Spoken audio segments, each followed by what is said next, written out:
Hi, I'm A.C.Strange and this is the Bad Movie Show, episode 46, the Japanese movie show. Now, when people usually dream about making movies, they dream about going to Hollywood. I've always dreamt about going to Japan.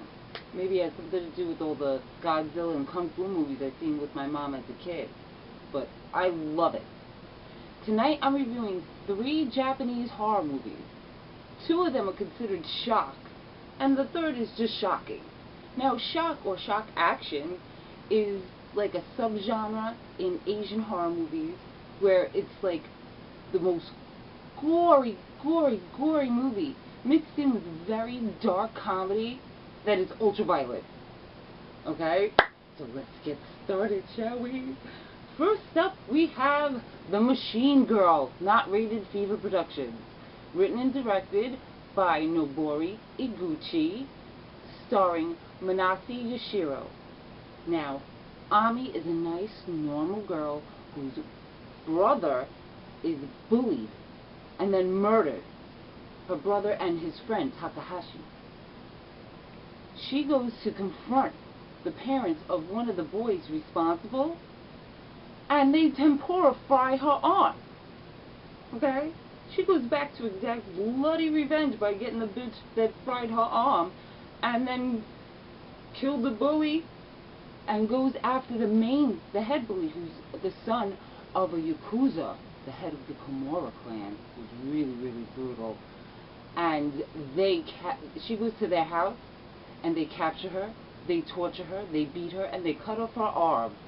She miraculously gets out of there, and is led by the ghost of her dead brother to Takahashi's parents' garage. The 2 mechanics take her in and make her an arm. A machine gun arm, alright? The Kimura clan send in these break-dancing ninjas in red Adidas suits, and Ami kills them all. Now the parents of the dead break-dancing ninjas hook up with the Kimura clan to kill Ami and Miki, who's Takahashi's mom. Now, Miki and Ami will not stop until all of their enemies are dead in their bloody rampage. So this is bloody and insane. We get a machine gun arm, we get a chainsaw leg, we get drill bras, we get lots of blood. I'm telling you, first minute, buckets of blood. This gets a warning and is bucket worthy. That means you might puke watching this. It's ultra violent and gets a 4.5 and a buy. Okay, there's one part in this movie that I don't really like, but thank God for the DVD remote, I could just skip that part. It would have been higher, but 4.5 is a great rating, and it gets a buy. So there you go. Next up we have Tokyo Gore Police, not rated Fever Dreams Productions. Special effects, gore effects, edited, creature design, and directed by Yasuhiro Nishimura, starring Ishii Shihina. I practiced, okay? I really did. Itsuji Itayo and Yukihide Beni. Now, in the future in Japan, they basically privatized the police, making the Tokyo Police Corporation. And they are fighting engineers, which are criminals that are bioengineered, where when they get, an arm cut off or hurt in any way, they can biofuse their bodies into living weapons. They're gnarly, yo. We meet Yuka, who is Ruka, right? Who is the head or the lead engineer hunter. And she is after a serial killer who's actually an engineer who is killing prostitutes by breaking every bone in their body, sucking out their blood, putting their blood in jars, and putting the rest of the body into a box. She goes to find this guy, and he peels off his own head where the eyes come out. They're machine gun eyes that look like bug antenna eye things. And he tells her about what happened to her dad and what his death has to do with the engineers and what's going on with the Tokyo Police Corporation. The police take their war with the engineers one step further. They can't tell the difference between engineers and everyone else, so they just go out there and kill everyone. And it's up to Ruka, who is changed by the eye-head guy into one of them to save Tokyo. Because remember, she is a police officer. So this is bloody freaking insane. Blood, blood, and more blood. There's raining blood. She's walking with an umbrella and there's blood raining down on her.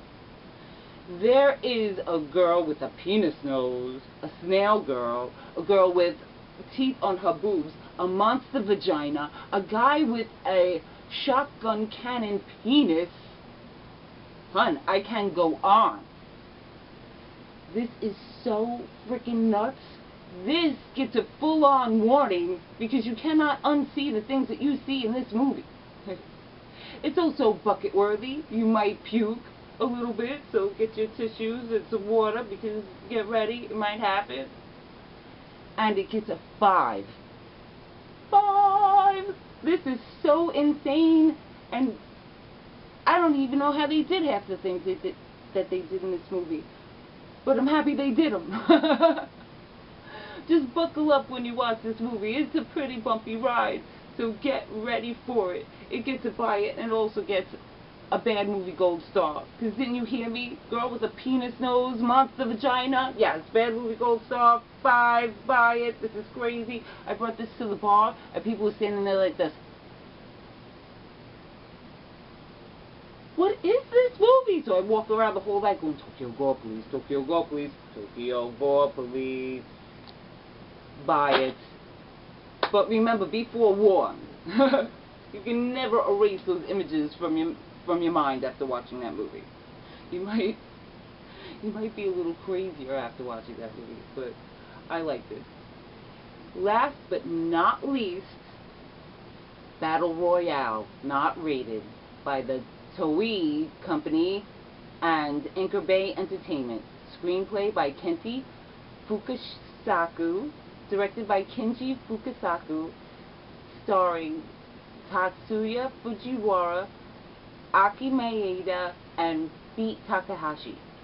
Or, yeah, Beat Takashi. And I thought I was doing so well with the names. The last one I mess up.